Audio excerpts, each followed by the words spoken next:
সুপ্রভাত, সিটিভিএনে স্বাগত। Education online নিয়ে তোমাদের সঙ্গে রয়েছি আমি ভাস্বতী। আজ যে বিষয় নিয়ে আলোচনা করা হবে বাংলা এবং একাদশ শ্রেণীর বাংলা নিয়ে আলোচনা করা হবে। আমরা জানি আগামী 16ই নভেম্বর থেকে স্কুল খুলছে নবম থেকে দ্বাদশ শ্রেণীর জন্য, এবং সেক্ষেত্রে দাঁড়িয়ে একাদশ শ্রেণী খুব গুরুত্বপূর্ণ। এবং আজকে যিনি রয়েছেন স্টুডিওতে স্যার নারায়ণ মণ্ডল, প্রথমেই স্যারকে অনেক অনেক স্বাগত স্টুডিওয়। নমস্কার।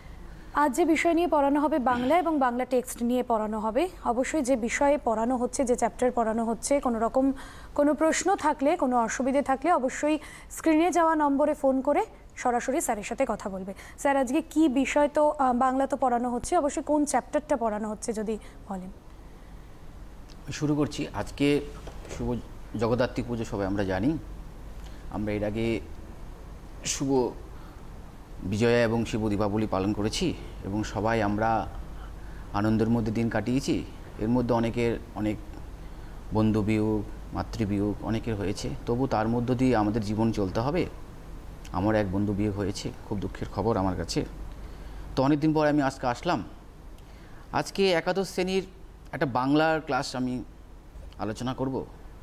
কবিতাটা খুবই প্রাসঙ্গিক, একটু আমাদের যে আধ্যাত্মিকতা বা একটু মনের যে আমাদের যে চিন্তা ভাবনার একটু বহিঃপ্রকাশ ঘটেছে। কবিতার নাম হলো বাড়ির কাছে আরশিনগর। এখন সাধক, বাউল সাধকের লেখা, লালন ফকিরের লেখা। আজকে আমি বাড়ির কাছে আরশিনগর এই কবিতাটাই আমি আজকে পড়াবো। একাদশ শ্রেণীর খুব একটা গুরুত্বপূর্ণ দ্বিতীয় কবিতা এটা, এই বাড়ির কাছে আরশিনগর। এই কবিতার বোঝার আগে কতগুলো বিষয় আমাদের জানতে হবে। এই কবিতার উৎস এবং বিশেষ করে কবি লালন, কবি বাউল সাধক, তার জীবনের যে উত্থান এবং তার জীবনের যে আধ্যাত্মিক সাধনা, বাউল ধর্মে তার দীক্ষিত হওয়ার ঘটনা এবং তার এই জীবনে আসার পিছনে কাদের কাদের অবদান ছিল, সেই বিষয়গুলো আজকে আমরা জানব। কবিতাটা খুবই ছোট, কিন্তু আমাদের এখানে অনেকগুলো বিষয় আমাদের দাঁড়িয়ে আছে। বাড়ির কাছে আরশিনগর, আমি কবিতাটা বলছি, সবাই একটু খাতা থাকলে সবাই খাতা লিখে নাও এবং অবশ্যই সবাই আমরা মন দিয়ে শুনবো আজকে কবিতার। যত মন দিয়ে শুনবো অত কবিতাটা আমরা বুঝতে পারবো। এটা বুঝতে পারলে কিন্তু কবিতাটা আমাদের কাছে যে কোনো প্রশ্নের উত্তর আমরা লিখতে পারবো। তো সেই জায়গাটা থেকে দাঁড়িয়ে আমি আজকে বাড়ির কাছে আরশিনগর করাবো। বাড়ির কাছে আরশিনগর।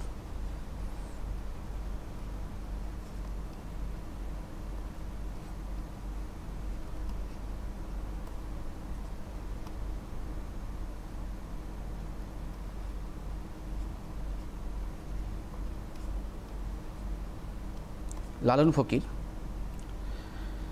তো লালন ফকির সম্বন্ধে একটু জানা দরকার আছে। লালন ফকির একজন সাধক ছিলেন। তার সাধনা খুব উন্নত, খুব গভীর সাধনা ছিলেন, সাধক ছিলেন একজন। তার জীবনের এই উত্থানের পিছনে কাহিনী রয়েছে। এই লালন ফকিরের জীবনের এই কাহিনীটা আমাদের জানা দরকার আছে।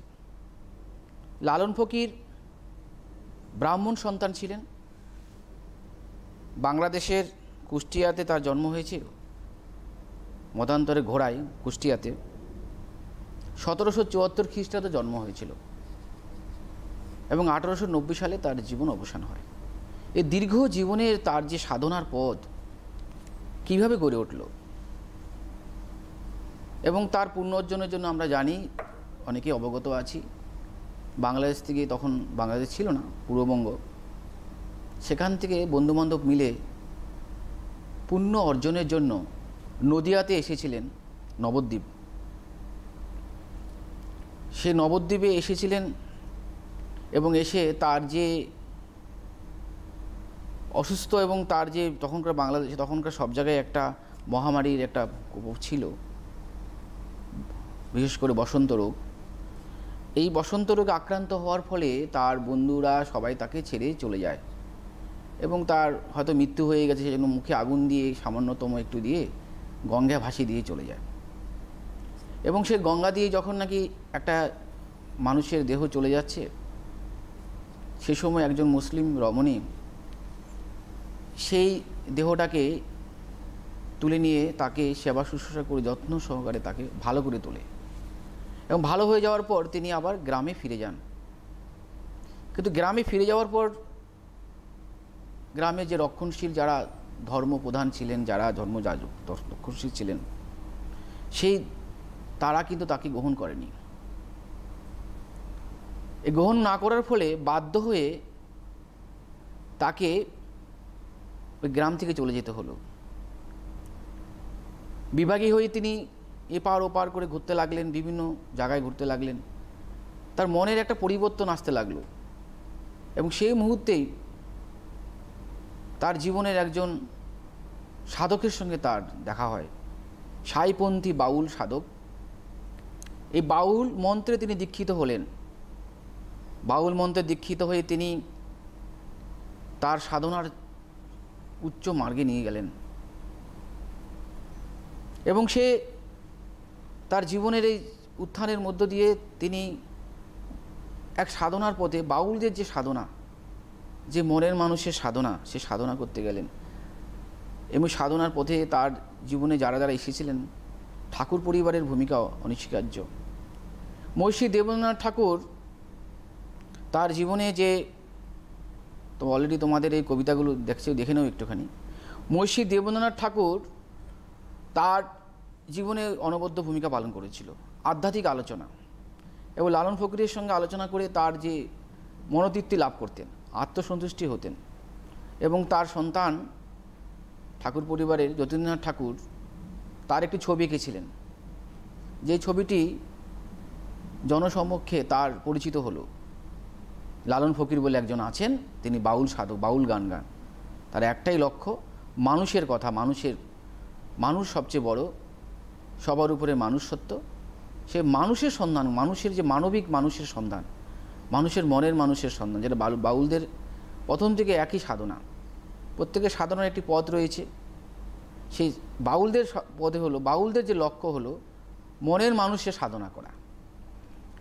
তো তার পরবর্তীকালে আমরা দেখেছি রবীন্দ্রনাথ ঠাকুর যে জমিদারি ছিলেন শিলাইদহে, সেখানে লালন ফকির তার প্রজা হিসাবে ছিলেন, যার জন্য রবীন্দ্রনাথ ঠাকুর তার সঙ্গে সান্নিধ্য লাভ করেছিলেন। এবং রবীন্দ্রনাথই প্রথম এই লালন ফকিরকে আন্তর্জাতিক স্তরে নিয়ে এসেছিলেন। এই বাউল সঙ্গীতের যে জনপ্রিয়তা, বিশেষ করে লালন ফকিরের যে জনপ্রিয়তা, এবং রবীন্দ্রনাথ ঠাকুরও নিজেও লালন ফকিরের এই বাউল গানের দ্বারা অনুপ্রাণিত হয়েছিলেন।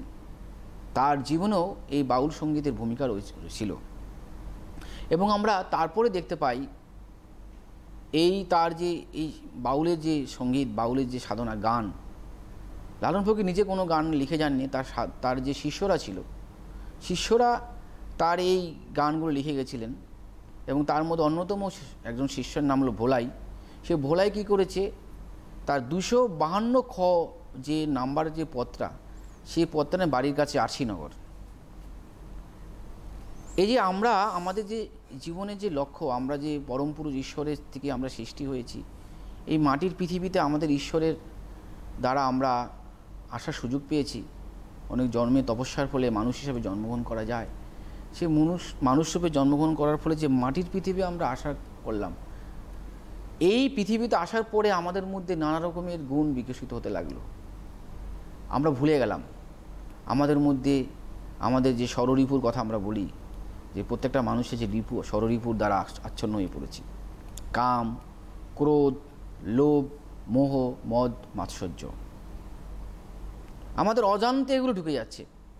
আর এগুলো ঢোকার ফলে আমরা মানসিকভাবে আমরা অনেক রকম কাজ করে ফেলি, ভুল কাজ করে ফেলি, অন্যায় করে ফেলি। সে অন্যায়তে হয়তো আমাদের স্বজন পোষণদের অন্যায় করে ফেলতে পারি, অথবা কোন রাষ্ট্রের ক্ষতি করে ফেলতে পারি। এগুলো অজান্তে আমাদের মধ্যে এগুলো না আমরা নিয়ন্ত্রণ করতে না পারি, আর সেই নিয়ন্ত্রণের জন্য আমাদের যে পথ, যে মার্গ, সেই মার্গে যদি না আসতে পারি, সেগুলো আমাদের মধ্যে অনুন্মতভাবে ঘটে যাবে। এগুলো থেকে বেরোনোর জন্য আমাদের যে মনেরও রাস্তা দিয়ে দিয়েছে আমাদের বিবেকের যে রয়েছে, বিবেকের মাধ্যমে আমাদের যে ন্যায় অন্যায়ের যে বোধ, ধর্ম অধর্মের বোধ, সেটা আমাদের সৃষ্টি হয়। তখন সেটাকে আমরা কাজে লাগাতে পারি বিবেকের মাধ্যমে। তারপর হতে পারে আমাদের যে বুদ্ধি, যে বিচক্ষণতা আমাদের রয়েছে, বুদ্ধি বিচক্ষণতা। অর্থাৎ বিচক্ষণতা মানে কি, আমরা দূরদর্শিতার মাধ্যমে অনেক সময় অনেক অন্যায়ের কাজকে আমরা এড়িয়ে যেতে পারি। সেই বিচক্ষণতা আমাদের মধ্যে থাকতে হয়, নাহলে আমরা বেরিয়ে যেতে পারবো না। তারপর বুদ্ধিকে সঠিকভাবে, বুদ্ধি যদি কাজে লাগাতে পারি আমরা, বিজ্ঞানসম্মত একটা বুদ্ধি, সেই বুদ্ধি যদি বিবেক থাকে, বিবেক এবং বুদ্ধি যদি একসঙ্গে থাকে, তাহলে কিন্তু আমরা কিন্তু সেই কাজটাকে আমরা সহজেই আমরা সেখান থেকে আমরা ভালো জায়গায় যেতে পারি, আমাদের মনটাকে সঠিকভাবে রাখতে পারি। যত কিছু আমাদের মনের মধ্যে সব বাস করছে, আর এই মনের নিয়ন্ত্রণের জন্য আমাদের যে এই মাটির পৃথিবীতে আমাদের কামনা বাসনা, তার মধ্যে আমাদের বৈষয়িক চেতনা, আমাদের হিংসা, আমরা যে মদ হিংসা, আমরা মাৎসর্য যেটাকে বলছি হিংসাটাকে, মদ মানে অহংকার, আমাদের অহংকার জেগে ওঠে। কিছু পদ পেলে আমরা অহংকারিত হয়ে পড়ি, আমরা অহংকারে জর্জরিত হয়ে আমরা কারোর প্রতি অমানবিক বিচার আচরণ করে থাকি। আর লোভ লালসা তো সবসময় আমাদের মধ্যে আছে। তা সেখান থেকে বেরোনোর রাস্তা কোথায়? লালন ফকির বললেন যে এখান থেকে বেরোনোর রাস্তা আমাদের আছে, যদি আমরা সেই আমাদের দেহের মধ্যে সেটা রয়েছে, সে মন। আগে আমাদের মনের নিজেকে খুঁজে বের করতে হবে, মনের সন্ধান করতে হবে। অর্থাৎ মনকে যদি সঠিকভাবে রাখতে পারি, আত্মশুদ্ধিকরণ দরকার আছে। আত্মশুদ্ধিকরণের মধ্য দিয়ে আমাদের সমস্ত যে ভালো জিনিসটা যেটা সেটা জেগে ওঠে। এবং আধ্যাত্মিকতা কি? আমাদের অধিক যুক্ত আত্মা, অর্থাৎ নিজের আত্মাকে অধিকভাবে জানো।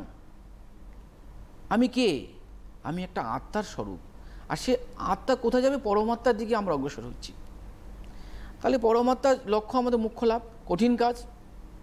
আমরা জানি যে গৌতম বুদ্ধর কথা আমরা জানি, তার জীবনে রাজকীয় সমস্ত কিছু উৎসর্গ করে দিয়ে তিনি কিন্তু পরিত্যাগ করে সংসার জীবন থেকে তিনি মোক্ষ লাভের জন্য এই বেরিয়ে এসেছিলেন। অর্থাৎ মোক্ষ লাভ কঠিন কাজ। লালন ফকির বললেন না, আমাদের মানে এই কঠিন কাজের রাস্তা সহজ আছে। লালন ফকির সহজ রাস্তা কী আছে?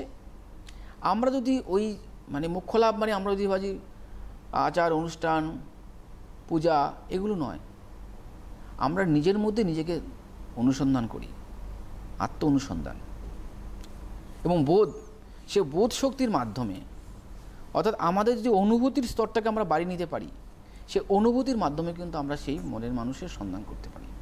আর বাউলদের এটাই লক্ষ্য।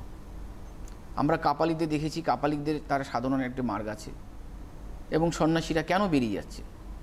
এই সেই একই লক্ষ্য, তার সাধনার পথে এগিয়ে গেছেন, মনকে নিয়ন্ত্রণ করার জন্য তারা সেই সাধনার মাধ্যমে মোক্ষ লাভের জন্য তারা এগিয়ে চলছেন। তার প্রত্যেকে আমরা সেই কাজের লক্ষ্য আমাদের একটাই আছে। তা বাউলদের লক্ষ্য সহজভাবে সেই লক্ষ্যের কথা বলেছেন, বাড়ির কাছে আরশিনগর, সেই কথা এখানে বলছে। তাহলে আমরা এখানে যে বিষয়টা আমরা জানতে পারলাম, ঈশ্বর তত্ত্ব। ঈশ্বর তত্ত্ব খুব কঠিন, মানে ঈশ্বর তত্ত্ব মানে বুঝতে গেলে আমাদের যে ঈশ্বর তত্ত্ব যেটা আমি বললাম মাত্র, যে আত্মনিবেদন, মনের সাধনা, সেই মনের সাধনার মাধ্যমে আমরা জীবনের সারসত্যকে খুঁজে বের করতে পারি আমরা। এবং যদি আমরা সেই আত্ম অনুসন্ধান এবং আত্মশুদ্ধির মাধ্যমে আমরা সেই জায়গায় যেতে পারি, তাহলে এই মাটির পৃথিবীতে পরম ঈশ্বর আমাদের পাঠিয়েছেন, আমরা সেটা যদি স্মরণ করি, আমরা নিত্য সাধনা করি, নিত্য আত্মশুদ্ধি করি, তাহলে কিন্তু আমরা পরম ঈশ্বরের কাছে খুব সহজেই আমরা যেতে পারি। আর সাধকরা এই পথেই এগিয়ে গেছেন। আমাদের ভারতবর্ষ আমরা জানি আধ্যাত্মিকতার দেশ, সাধনার দেশ। ভারতবর্ষের প্রতিটা জায়গায় আমরা জানি মহাপুরুষদের রয়েছে, বিভিন্ন সাধনার যজ্ঞ এখানে চলছে সে খুব প্রাচীনকাল থেকেই। তো আমরা সেই জায়গার অংশ, আমরা সেইখানকার আমাদের জন্ম, তো আমাদের তো আরও আমাদের সেই জায়গায় আমরা যেতে পারি। তো সেই জায়গাটা যাওয়ার জন্য এই আরশিনগরের কথাটা বলছে। আরশিনগর লালন ফকিরের ভাষায় আরশি মানে এক কথায় আয়না বলছি, আয়নানগর। তাহলে আয়নানগর কি একটা রূপক জাতীয় কবিতা? আয়না মানে নিজের প্রতিফলন, আর নিজের আত্মার প্রতিফলন। তার মানে আরস শব্দের অর্থ, আরস শব্দ থেকে আরশি কথাটা এসছে। তাহলে আরস শব্দের অর্থ কি? আরস হচ্ছিল আর রস পারিবাস। আরস হচ্ছিল দেবতার স্থান, দেবতার স্থান, অর্থাৎ যেখানে দেবতা বসবাস করে। তাহলে আমরা আমাদের এই যে আরশিনগর মানে তাহলে দেবতার নগর, দেবতা যেখানে বসবাস করে, সেই আরশিনগরে একজন আছে যাকে তিনি খুঁজে বেড়াচ্ছেন, যাকে তিনি অনুসন্ধান করার জন্য এগিয়ে চলছেন। আর সেই সাধনার জন্য আমরা সেই বাউল তত্ত্ব আমরা শিখছি, সেই মনের মানুষের কথা মনের। তাহলে আমরা এইভাবে দেখেছি আমরা যে লালন ফকিরের যে বাড়ির কাছে আরশিনগরের যে সাধনার তত্ত্ব, যে সাধনার অংশ যে আমরা ভাবছি, যেটা প্রত্যেকটা মানুষের যে লক্ষ্য, সেই লক্ষ্যে আমরা এগিয়ে যেতে হবে। একটা গ্রাম্য পরিবেশের মধ্যে সে আরশিনগরের যেই কবিতাটা ফুটে উঠেছে, গ্রাম্য পরিবেশ, আমি প্রথমেই বলেছিলাম যে তার ভক্ত ভোলাই সেটাকে তুলে ধরেছিলেন এবং পরবর্তীকালে আমরা দেখেছি 1958 খ্রিস্টাব্দে কলকাতা বিশ্ববিদ্যালয় 1958 খ্রিস্টাব্দে কলকাতা বিশ্ববিদ্যালয় লালন গীতিকা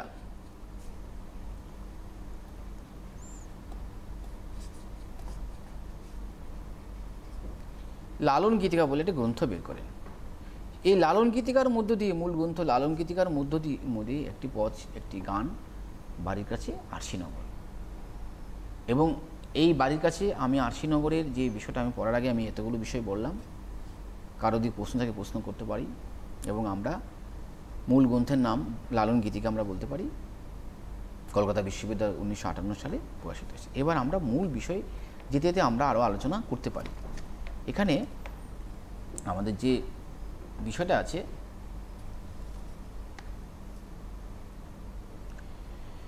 এখানে কবিতার দিকে আমরা চলে যেতে পারি। কবিতার মধ্যে আমাদের যেটা বিষয় আছে, আমি একদিনও না দেখিলাম তারে,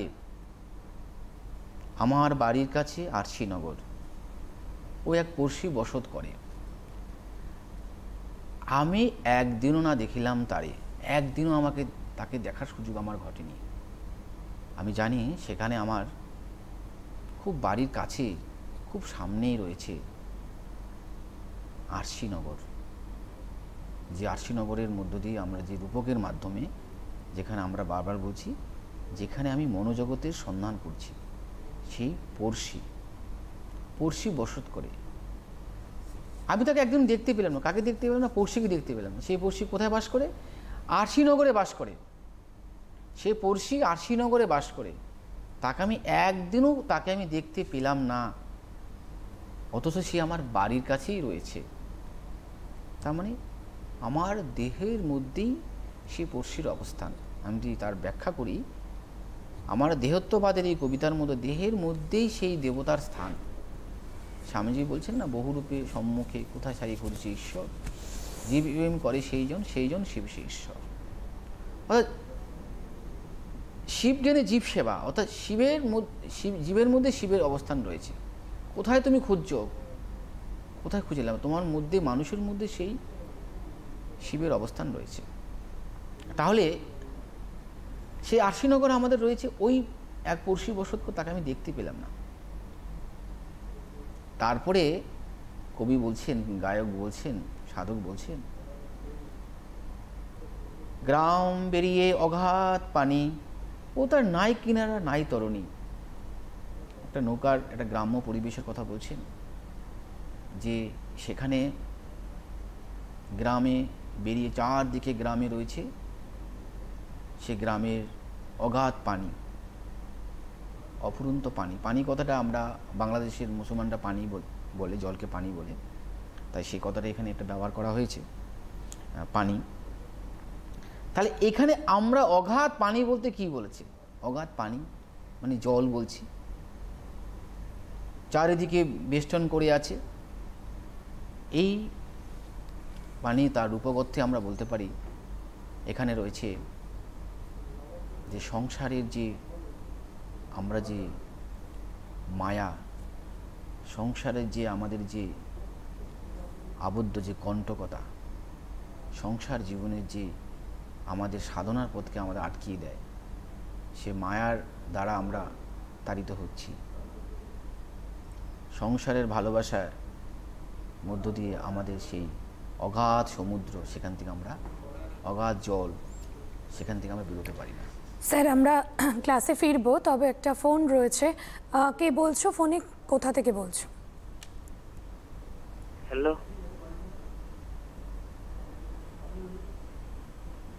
তোমার কথা স্পষ্ট হচ্ছে না, একটু জোরে বলো, বা নেটওয়ার্ক সমস্যা হলে বাইরে এসে কথা বলো। না, আমি মারগঞ্জ থেকে বলছি।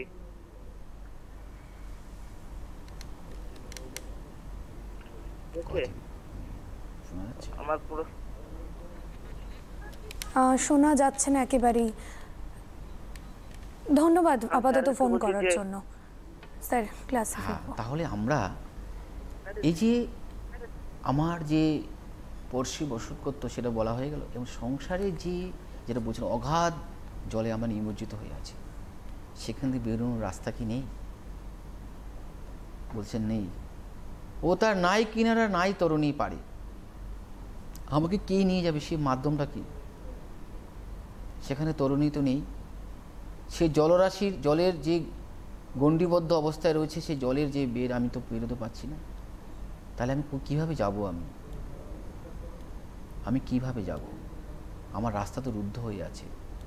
আমার একান্ত ইচ্ছা তাকে আমি দেখা করব, তার সঙ্গে আমি সম্পর্ক করব।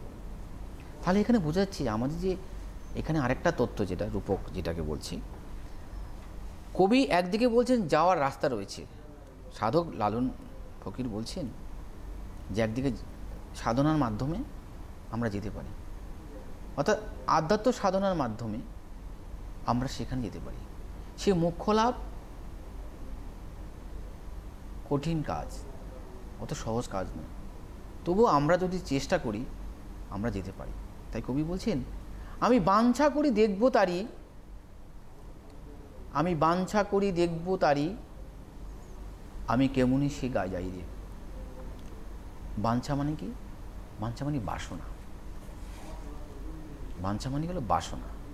তাহলে আমার যে বাসনা, আমি সে বাসনা আমি করছি, আমার একান্ত আমার যে বাঞ্ছা আমার রয়েছে, ও তো আমি সহজে তাকে ছাড়বো না, আমি দেখে ছাড়বো। কবি একবারে তার বাসনা রয়েছে।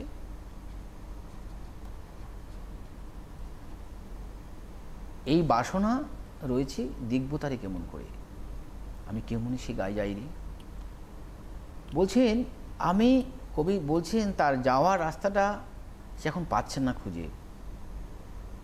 আমরা জানি এই বাউলের যে আকুতি, কবির আকুতি কিসের? কবির ব্যাকুলতা, মানে বাউলের একটা মানে আছে আমাদের, যে বাউল সঙ্গীতের যে একটা ধারা রয়েছে, যে বাউল সঙ্গীত, যে বাউলের যে এই উৎসটা বাউলের মধ্যে রয়েছে, যে তারা এখানে অর্থাৎ এই যে ব্যাকুল,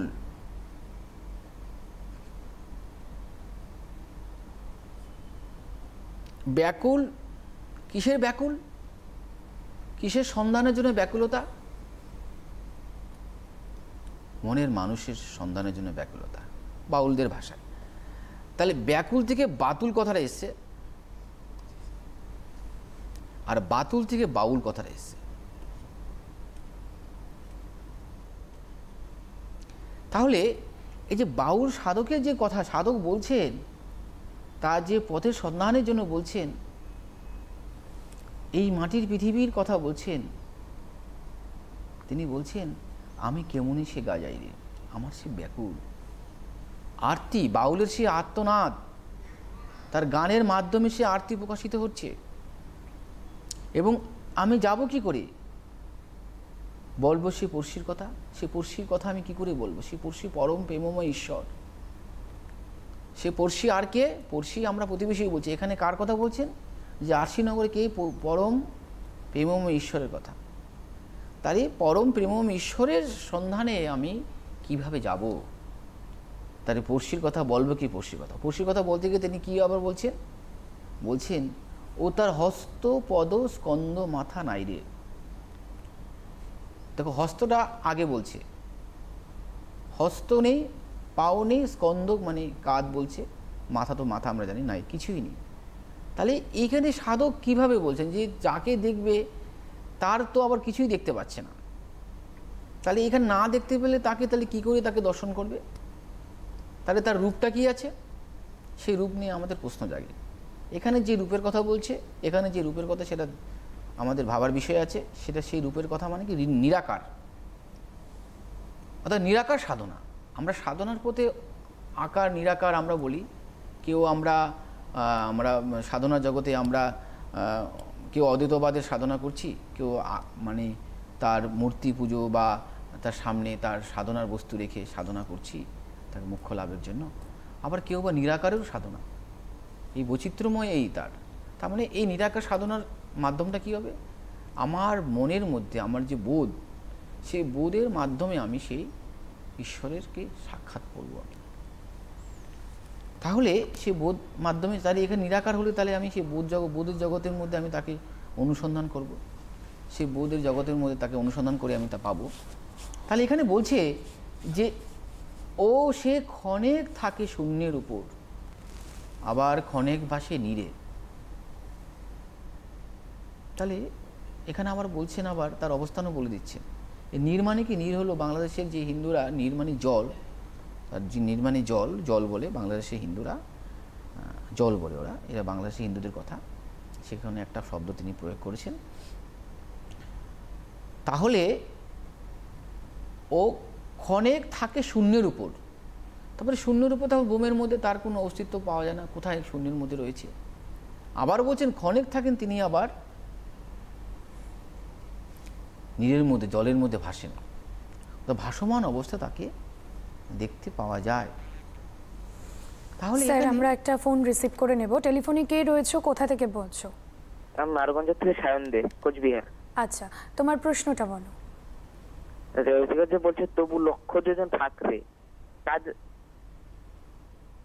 তাদের মধ্যে লক্ষ যোজন থাক, একত্র থেকে এই দূরত্বের কারণটা কি?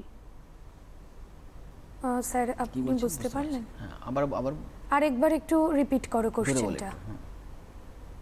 মানে কার সঙ্গে এই ব্যবধান, এই ব্যবধানের তাৎপর্য কি?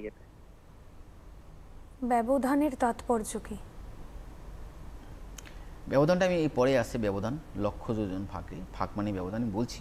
আচ্ছা তুমি শুনতে থাকো, বলছি, অবশ্যই ব্যবধান- তোমার প্রশ্নের উত্তর পেয়ে যাবে। ফোন করার জন্য অনেক ধন্যবাদ স্যার। হ্যাঁ, ব্যবধান তো থাকবেই, আর ব্যবধান আছে বলে তো আমাদের এত চেষ্টা প্রচেষ্টা। যে কোনো কিছু যদি ব্যবধান না থাকে, তার যদি দূরত্ব না থাকে, তাহলে আমি যাবো কী করে সেখানে? তার রাস্তাটা তো আমাকে বের করতে হবে। সে ব্যবধানটাকে, দূরত্বকে কমানো, এটা আমাদেরই কাজ। তার জন্য সাধনা দরকার। সেজন্য নিজের আত্মাকে জানতে হবে। নিজের আত্মাকে যত জানা যাবে ততই তার ব্যবধান দূর হয়ে যাবে। অর্থাৎ নিজের বোধ শক্তি, অতি মানব যেটা বলছি, চিন্তা ভাবনার বিকাশের যখন নাকি বিকশিত হবে, চিন্তার মাধ্যমে আমি সাধারণ মানব থেকে অতি মানবে চলে যাব। অর্থাৎ চিন্তা জগৎকে বিকশিত করতে হবে।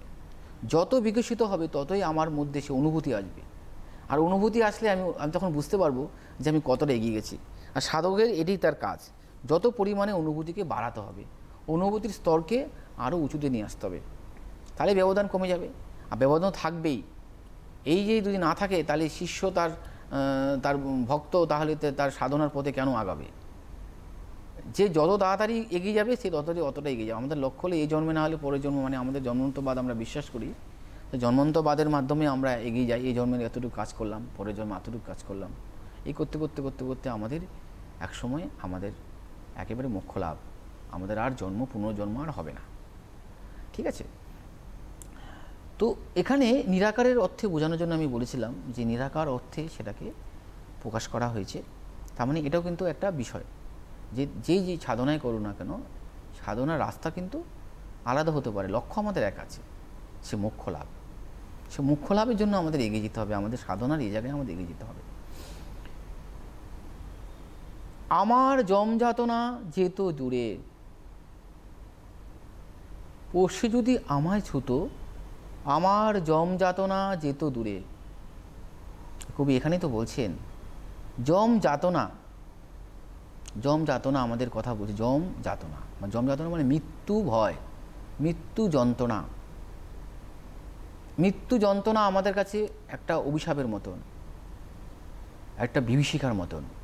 রবীন্দ্রনাথ ঠাকুর মৃত্যুঞ্জয় কবিতায় বলেছিলেন যে মৃত্যু তুমি কত বিভীষিকা, তুমি কত ভয়ঙ্কর।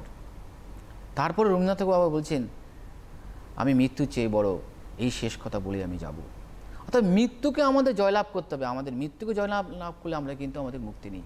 আমরা প্রিয়জন আমাদের চলে যায়। আমরা রবীন্দ্রনাথের জীবন আমরা দেখেছি, 8 মাসের মধ্যে তার জীবনের অনেকই চলে গেছে, তবু তার কাজ কিন্তু বন্ধ করেননি। তিনি এই যে চলে যাওয়ার মধ্য দিয়ে তিনি মানুষ হিসাবে তার আত্মীয় স্বজন, তার মেয়ে, তার স্ত্রী, তার কাছে একে একে সবাই চলে গেল।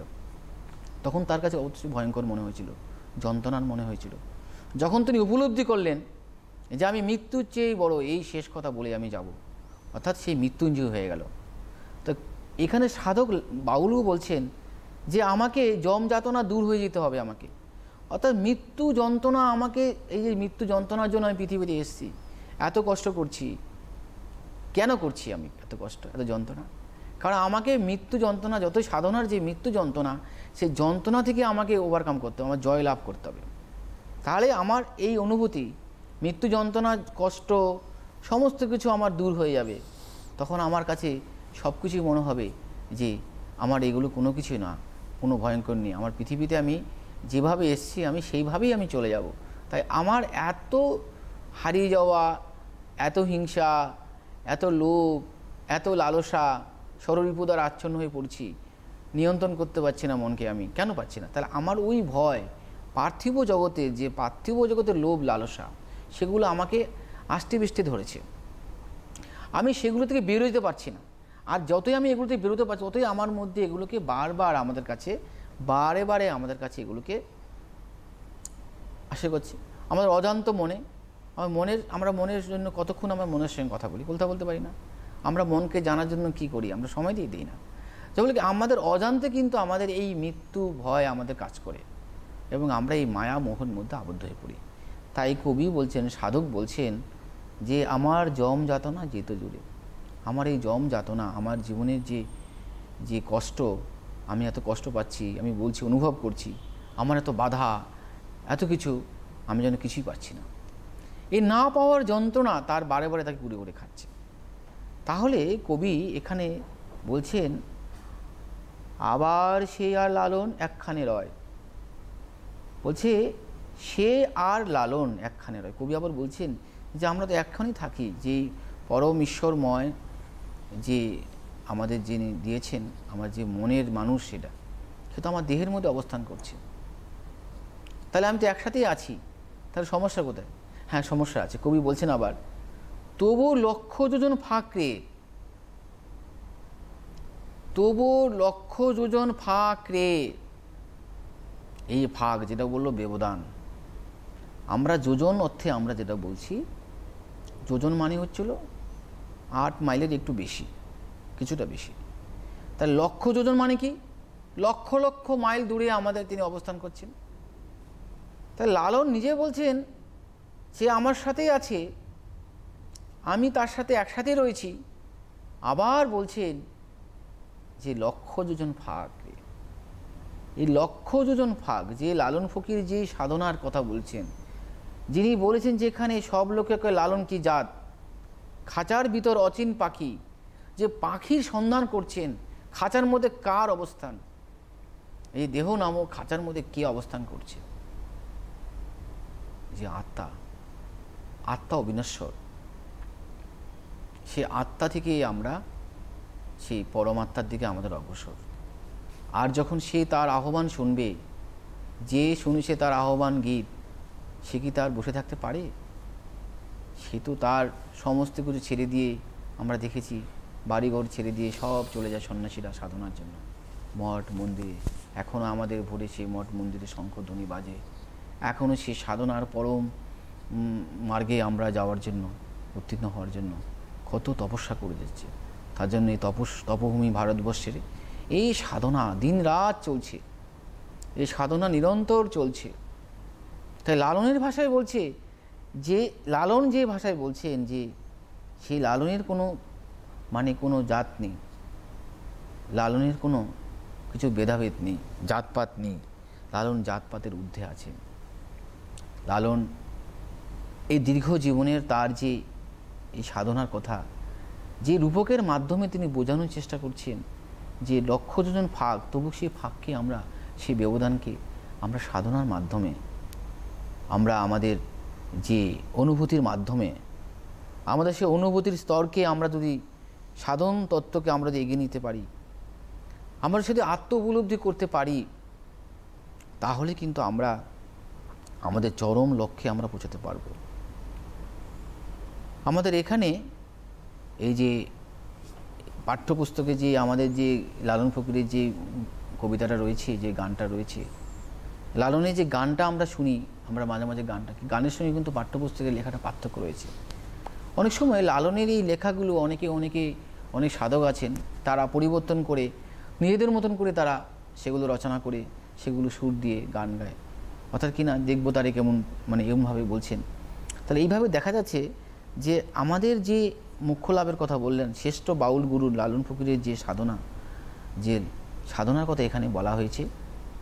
আমি মোটামুটি তোমাদের কাছে এই কবিতাটা ব্যাখ্যা করলাম। যদি এখনও যদি কারোর কিছু প্রশ্ন থাকে প্রশ্ন করতে পারি। এছাড়া আমরা পরবর্তীকালে আমরা যতটুকু সময় আমাদের বাকি আছে আমরা এখানে প্রশ্ন আলোচনা করতে পারি। কী প্রশ্ন আমাদের থাকবে সেগুলো আমরা আলোচনা করি, তাহলে আমাদের আরেকটু আমাদের লাভজনক হব, আমরা উপকৃত হব। তো এরপরে যদি কারোর কোনো প্রশ্ন করতে পারি আমরা, তার মাঝে মাঝে আমি কিছু প্রশ্ন আলোচনাও আমরা করতে পারি।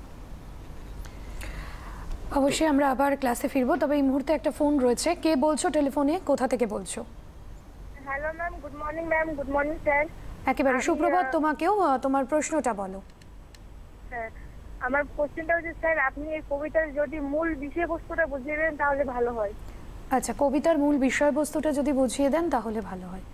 আরেকবার সম্ভবত ও বলছে। হ্যাঁ, ঠিক, ভালো প্রশ্ন করেছো। একদমই, তুমি দেখতে থাকো, অবশ্যই তোমার উত্তর পেয়ে যাবে। আপাতত ফোন করার জন্য অনেক ধন্যবাদ স্যার। আমি পড়ার মাঝখানে আলোচনা করেছি, তুমি প্রশ্নটা করেছো, তবুও তোমার সুবিধার্থে আমি আরেকবার বলছি ছোট করে সংক্ষেপে বিষয়বস্তু। আমরা সাধারণত যেই কবিতাগুলো আমরা পাঠ করি, এর আগে যে কবিতা আমরা প্রথম কবিতাটি এখানে ছিল নীলধ্বজের প্রতি জনা, এটা একটা কাহিনীমূলক, একটা রাম মহাভারতের যে অংশ থেকে নেওয়া হয়েছে, কিন্তু এটা কিন্তু সেই কবিতা নয়। আমরা সাধারণভাবে ছোটোবেলাতে যে কবিতাগুলো পড়ি আমরা একটা সামাজিক সমস্যা বা অন্য কিছু নিয়ে, জীবন নিয়ে বা এসব নিয়ে পড়ি, কিন্তু এই কবিতাটা কিন্তু টোটালি আধ্যাত্মিক জগতের কবিতা। লালন একটা সাধনার দিকে এগিয়ে যাওয়ার জন্য বাউল সাধনা করেছেন। বাউলের উৎসটা আমি বলেছিলাম, বাউল যারা ব্যাকুলতা থেকে বাউলের সৃষ্টি হয়েছে, তারা সবসময় মনের মানুষের অনুসন্ধান করেন। সেই মনের মানুষের অনুসন্ধান করতে গিয়ে কবি বাড়ির কাছে আরশিনগরের কথা বলছেন, যে বাড়ির কাছে আরশিনগর, আমার বাড়ির কাছে, আমার বাড়ির নিকটে আরশিনগরের অবস্থান রয়েছে, এবং সেখানে একজন পড়শি বসবাস করছে। সে পড়শি মানেই প্রতিবেশী। কবি কিন্তু রূপকের মাধ্যমে, এই যেটা আক্ষরিক অর্থ, রূপকের আমরা জানি রূপক মানে দুটো অর্থ রয়েছে, একটা বাহ্যিক অর্থ, একটা আক্ষরিক অর্থ। মানে আক্ষরিক মানে আভ্যন্তরীণ অর্থ, তা বাহ্যিক আর অভ্যন্তরীণ অর্থের মধ্যে দুটো অর্থ রয়েছে। এখানে বাড়ির কাছে তার নিকটে তার প্রতিবেশী, গ্রাম্য এক পরিবেশের মধ্যে তিনি প্রতিবেশীকে খুঁজে বেড়াচ্ছেন। প্রতিবেশীকে তো দেখা যায়, এটা সাধারণ ধারণা। আমরা প্রতিবেশী যখন তাকে বলবো, সে তো খুব কাছেই থাকে, তাকে তো প্রতিবেশী বলবো। কিন্তু সাধক কবি এখানে বলছেন, সাধক লালন ফকির বলছেন, সে এত কাছে আছে অথচ তাকে আমি দেখতে পাচ্ছি না। সে পড়শি আমার নিকটে থাকা সত্ত্বেও তাকে আমি সাক্ষাৎ দর্শন করতে পারছি না। সেই দর্শনের জন্য তিনি তার যে মাধ্যমগুলো বলেছেন, তার ব্যবধানগুলো তিনি এখানে বলেছেন, যে লালন ফকিরের যে ব্যবধান, যে লালন আরশিনগরের গ্রামের কথা বলেছেন। গ্রামের মধ্যে সে গ্রামের সে মানে প্রচুর ছবি থাকে, সে গ্রামের ছবির মধ্যে আমরা দেখেছি সেখানে অগাধ জল রয়েছে। সেই জলের থেকে তিনি তো যে রাস্তা, জলে যাওয়ার জন্য তরুণী নৌকা, সে নৌকাও নেই। তাই নৌকা না থাকার জন্য সে যাবেন কী করে? সেই জলের কোনো পারও নেই, কোনো কুল কিনারাও নেই, অতির কোনো তীরই খুঁজে পাচ্ছেন না। একটা মানে অস্ফুট একটা অন্ধকার মধ্যে বিরাজ করছে, একটা অস্ফুট জগতে। মানে সেই নৌকার যে মাঝি থাকবে, নৌকা থাকবে, জল সবই থাকবে, ব্যবস্থা থাকবে, এখানে কোনো ব্যবস্থাই নেই। অর্থাৎ সেই ব্যবস্থা আমাকেই করতে হবে, আমার সাধনার পথ আমাকেই বের করতে হবে। কবি এখানে বলছেন যে কোনো কিছু তো নেই, তাহলে আমি যাব কী করে? যখন কোনো কিছু নেই তাহলে আমাকে যেতে হবে। অথচ কবির ইচ্ছা কি? আমি তাকে বাঞ্ছা করি, তাকে আমি একবার দেখব। সে যদি আমাকে একবার স্পর্শ করতো, একবার ছুতো, তাহলে আমার সমস্ত কিছু, আমার লৌকিক পরলৌকিকের যত রকমের দুঃখ কষ্ট, আমার যে প্রাপ্তি, সে প্রাপ্তি আমার পূরণ হয়ে যাবে, সেই প্রাপ্তি আমার পূরণ হয়ে যাবে। তাই কবির খুব একাগ্র ইচ্ছা, একান্ত বাসনা, একান্ত ইচ্ছা যে সে যেন একবার আমাকে স্পর্শ করে। অথচ কবি আবার অনেক সময় বলছেন যে তার তো হস্ত মানে তার পদ কিছুই তো নেই, তার মানে কোনো কিছু হস্ত, পদ, স্কন্দ, মাথা কিছুই নেই। অর্থাৎ কিনা পরবর্তীকালে কবি আবার শেষের দিকে তিনি নিরাকারের ব্রহ্মের কথা বলেছেন। নিরাকার ব্রহ্ম মানে সেখানে সাধনার তত্ত্বের একটা মাধ্যম আছে, সেটা আত্মোপলব্ধির মাধ্যমে সে নিরাকার ব্রহ্মের সাধনা করা যায়। সেই সাধনা করতে গিয়ে তিনি সেই উল্লেখ করেছেন, নিরাকার ব্রহ্মের কথা বলেছেন। এবং তার জন্য তিনি বলেছেন যে ক্ষণেক থাকে শূন্যের উপরে, আবার ক্ষণেক থাকে মানে আমাদের ভাসে, নিরে ভাসে জলে। অর্থাৎ কি না, তার কবি কিন্তু একবারও বলছেন না যে তাকে দেখা যাবে না, দেখা তাকে যাবে, কিন্তু তার অবস্থানও তার স্থির করছেন না। অর্থাৎ কেন এই অবস্থানটা ঠিক নয়? কারণ সাধনার যে মার্গগুলো আছে সেই মার্গগুলো কিন্তু সবাই নিজের নিজের মতন করে তৈরি করেন। মানে কাপালিকে একরকম মাধ্যমে তারা তৈরি করেন, তারা একরকমভাবে তারা মোক্ষ লাভ করেন, আবার সন্ন্যাসীরা একরকমভাবে মোক্ষ লাভ করে, আবার যারা সাংসারিক আছে, শ্রী রামকৃষ্ণ পরমহংসদেব বলেছেন যে সংসারে কঠিন কাজ, সংসারে থেকে ঈশ্বরের লাভ করা যায়। সংসার তাহলে কী করবে? আমার মনটা আমার সংসারে, আমার দেহটা সংসার আছে, কিন্তু মনটা আমার ঈশ্বরের কাছে রয়েছে। অর্থাৎ দেহটা আমার সংসার, আমি সংসারের দায়ী কর্তব্য পালন করছি, সব কিছু করছি, কিন্তু মনটা সবসময় ঈশ্বরের কাছে থাকতে হবে। পাকাল মাছের মন থাকতে হবে, মানে কাদা আমি থাকবো কিন্তু কাদা আমার গায়ে লাগবে না। এই যে যে মানসিকতা, এই যে অনুভূতি, সে অনুভূতি আসলে কিন্তু আমি সংসার জীবন থেকে আমি সেই সাধনার চরম জায়গায় আমি যেতে পারি, সেই মোক্ষ লাভ, যে মোক্ষ লাভের ইচ্ছা। তাহলে যম যাতনা থেকে দূর হওয়ার জন্য পড়শির কাছে দর্শন পেয়েছেন, পরম প্রেমময় ঈশ্বরের দর্শন পাওয়ার জন্য তার আগ্রহ, তার ইচ্ছা, যে এরকমভাবে করেছেন। তাহলে এটাই মূল ব্যাখ্যা আছে আর কি। আচ্ছা, আমরা হাতে যেহেতু সময় খুব সীমিত থাকে, তো সেক্ষেত্রে দাঁড়িয়ে এই চ্যাপ্টারটা থেকে কি কি কোশ্চেন আসতে পারে একটু যদি আলোচনা করে দেন। হ্যাঁ, এখানে শর্ট কোশ্চেন। এবার আমাদের যারা অনেকে সিলেবাস দিয়েছে, 50 মার্কসের পরীক্ষা অনেকে স্কুলে হবে, ডিসেম্বরের অনেকে পরীক্ষার কথা বলছে, এখন স্কুল খুললেই বোঝা যাবে। সেখানে কিন্তু অনেক স্কুলে সিলেবাস দিয়ে দিয়েছে, তার মধ্যে বাড়ির কাছে আরশিনগরটাই আছে। বাড়ির কাছে আরশিনগরের যে প্রথম যে প্রশ্নটা থাকবে, যে মানে কবি একদিনও দেখিলাম তারে, কবি কাকে দেখেনি, কাকে দেখতে পারেনি, সে কে? উত্তর আসবে সে পড়শি। এবার পড়শিকতার অর্থ কি প্রশ্ন করতে পারে। পরের প্রশ্ন, পড়শিকতার অর্থ হলো পড়শিকতা পরম প্রেমময় ঈশ্বর, অর্থাৎ যে লালনের ভাষায় মনের মানুষ। তাহলে এখানে এক কথা আমরা বলতে পারি পড়শিকে, পড়শি হলো মনের মানুষ। ঠিক আছে, ব্যাখ্যা করতে গেলে তখন আমরা ব্যাখ্যাটা যখন করবো মানে যখন আমি 1 নম্বরের প্রশ্ন 20টা শব্দের মধ্যে আমাদের তখন শুধু মনের মানুষ লিখলেই হবে। আর তুমি ব্যাখ্যা করে তখন তুমি তোমরা লিখতে পারো যে পরম প্রেমময় ঈশ্বর যেখানে বসবাস করে মনের মানুষ, সেখানে একটা প্রশ্ন। তৃতীয় প্রশ্নের কথা বলছে যে গ্রাম বেরিয়ে অগাধ পানি। তাহলে বেরিয়ে কথার অর্থ কি? বেরিয়ে কথার অর্থ আসে, এমসিকিউ আসে অনেক সময়, যে বেরিয়ে কথার অর্থ বেষ্টন করে, অর্থাৎ চারদিকে বেষ্টন করে আছে। এবং সেখানে এই প্রশ্নটা আসতে পারে, সেটা হলো যে আমি বাঞ্ছা করি দেখব তারে। প্রথম প্রশ্ন, কবির বাঞ্ছাটা কি? তারপরে প্রশ্ন, বাঞ্ছা কথার অর্থ কি? তাহলে বাঞ্ছা কথার অর্থ হলো, আমি বলেছি বাসনা, মনের বাসনা। কবির বাসনা কি? তাহলে কবির বাসনা হচ্ছে যে আমি বাঞ্ছা করি যে কেমনে সে গা, আমি সেই প্রথমে ইচ্ছা তার দর্শন না, তার গা যাবে কি করে? কারণ তার গ্রামে না গেলে সে দেখতে পাবে না। তো তাহলে বাঞ্ছাটা কি? তাকে দেখবে, যাবে কি করে সেখানে? যাওয়ার একটা বাসনা, পরম প্রেমময় ঈশ্বরের কাছে যাওয়ার যে বাসনা, সেই বাসনা হলো তার বাঞ্ছা, যাওয়ার বাসনা। তারপরে প্রশ্ন করতে পারে যে তার হস্তপদ স্কন্দ মাথা নেই, এই কথার মধ্যে অর্থ কী? এটা কিসের প্রকাশ পাচ্ছে? বলতে হবে এটা অর্থ হলো, এটা মানে কবি বলতে নিরাকার ব্রহ্মের কথা বলেছে, অর্থাৎ তার সেখানে কোনো আকার নেই, নিরাকার ব্রহ্মের সাধনার কথা বলেছে। অর্থাৎ যে পদকর্ত মানে হস্ত মানে কি হাত, পদ মানে পা, এবং স্কন্দ মানে কাঁধ। কবি এখানে কিন্তু কোনো কিছুরই অবস্থান বলেননি, কিছু তার নেই। এরকমভাবে প্রশ্ন করতে পারে। এইবার একটা প্রশ্ন হতে পারে যে এখানে একটা প্রশ্ন, সেটা হলো যম যাতনা। তাহলে যম যাতনার কথার অর্থ কী? যম যাতনার কথার অর্থ কী? তাহলে যম যাতনা বলতে মৃত্যু, মানে মৃত্যু ভয় থেকে মানে উদ্ধার, মানে মৃত্যু ভয় থেকে মুক্তি। অর্থাৎ কি না, সংসারে যে মৃত্যু ভয় আমাদের রয়েছে প্রত্যেকে, সেই মৃত্যু যাতনা, মৃত্যু যন্ত্রণা। তাহলে এক কথা কী বলো, যম যাতনা মানে কি? মৃত্যু যন্ত্রণা, মৃত্যু যন্ত্রণা। তাহলে মৃত্যু যন্ত্রণা থেকে আমাদের মুক্তির কথা এখানে বলছে। এবং আরেকটা প্রশ্ন আমাদের আসতে পারে, যেটা হলো লক্ষ যোজন। তার যোজন কথার অর্থ আমি কী বললাম? যোজন কথার অর্থ হলো মাইল, মানে 1 যোজন, যোজন মানে 8 মাইলের কিছু বেশি।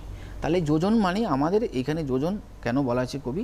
এখানে পরম ঈশ্বরের সঙ্গে আমাদের যে ব্যবধান, সেই ব্যবধানের কথা বোঝাতে গিয়ে তিনি লক্ষ যোজনের কথা বলেছেন। তাহলে শর্ট কোশ্চেনগুলো মোটামুটি এইভাবে এমসিকিউ এবং শর্ট অ্যান্সার এইভাবে আসতে পারে। এবার বড় প্রশ্ন কী আসতে পারে?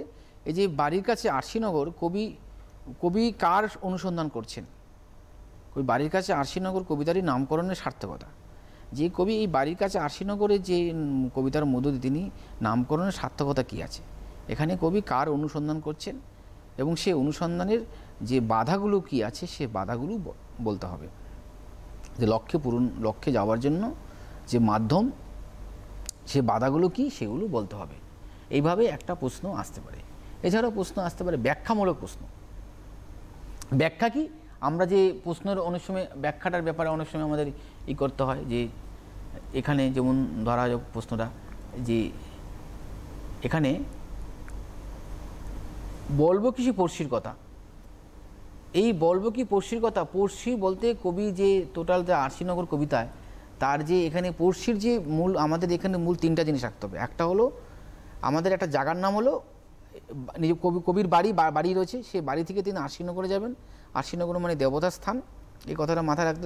আরশি মানে আয়না, অর্থাৎ দেহের প্রতিফলন বা দেবতার প্রতিফলন, দেবতার যেখানে অবস্থান। আর সেখানে 3rd নম্বর কি বললাম, পড়শি। তারপর বাড়ি, আরশিনগর এবং পড়শি, এই 3টার মাধ্যমে আমাদের প্রশ্নটা মাথায়, যেখানে প্রশ্ন আসুক এই 3টা বিশেষ করে আমাকে সব জায়গায় লাগাতে হবে। এটা হলো আমার মূল বিষয়, যে এইভাবে করলে আমরা পরিষ্কারভাবে উত্তর লিখতে হবে এবং আমাদের উত্তরের সমাধান এবং নাম্বার আমরা মোটামুটি সব। এবং সেক্ষেত্রে আগামী বছর যেহেতু পরীক্ষা হচ্ছে, নম্বর বিভাজনের ক্ষেত্রেও অনেকটা নতুনত্ব আসছে, বা কি নম্বর বিভাজনটা যদি একটু বলে দেন। নম্বর বিভাজন তো এখন ওনারা সিলেবাস কমিয়ে দিয়েছেন, এখনও পর্যন্ত সিলেবাসটা কমানো আছে। নম্বর বিভাজন যেরকম আছে সেরকমই আমাদের ভাবতে হবে, যদি এখনও সেই নির্দেশিকা আসেনি। মানে MCQ 18টা আর ACQ 12টা আছে, বেশ এরকমভাবে আছে। স্যার, তোমাদের কবিতাটা বোঝানোর চেষ্টা করলেন এবং অনেক দুরূহ কবিতাও সহজবোধ্য হয়ে গেল, এবং আমার মনে হয় এরপর আর এই কবিতা থেকে কোনো সংশয় তোমাদের কোনো থাকবে না। স্যার, অনেক ধন্যবাদ আজ স্টুডিওতে আসার জন্য। আজ এখানেই শেষ করতে হচ্ছে, কারণ হাতে সময় একেবারেই শেষ। অবশ্যই তোমরা সকলে ভালো থেকো, সুস্থ থেকো এবং আগামী অন্যান্য পর্বের জন্য নজর থাকুক সিটিভিএনে।